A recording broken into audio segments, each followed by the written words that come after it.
कौन आपण दिन जाक थका थका रहउछंती, पेट काटी काटी होउची, भूख विशेष लागू नहीं, बांती बांती फीलिंग होउची, आपण को ओजन हठात बढ़ी बढ़ी जाउची, ए सब लक्षण फैटी लिवर कारणरू हेथै पारे।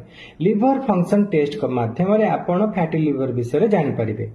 फैटी लिवर साधारणतः अल्कोहोलिक आउ नॉन अल्कोहोलिक होता है। जदि आपण अल्कोहल कंजप्शन करूना आपन को फैटी लिवर होची ताहले मु स्मारक राय जणे होलिस्टिक लाइफ कोच लाइफस्टाइल आउ एजुकेशन माध्यम रे बहुत सारा लोकक लाइफ रे आमे परिवर्तन आनिछु।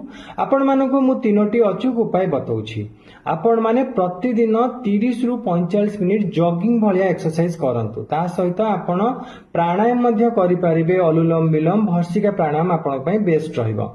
आपण निजर ओजन हिसाब रे आपण पानी रो इंटेक को रखंतु, खाद्य को संतुलित करके नियंतु, सेतिरे आपण प्रोटीन और फाइबर रिच फूड रखंतु, सुगर जातीय खाद्य को आपण अवॉइड करंतु। एहा सहित राति रे केपरि भलो निद हबो सेतिपति आपण ध्यान दियंतु, कारण लिवर रिपेयर होइथाय राति समय रे, लिवर हील हेइथाय राति समय रे।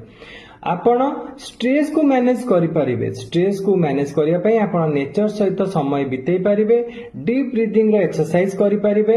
एहा आपण को बहुत ही बढ़िया रिजल्ट दबो। किछि दिन एपरि अभ्यास करंतु, आपण को लाइफ रे ड्रास्टिकल चेंजेस हबार आपण फील करि परिबे। धन्यवाद।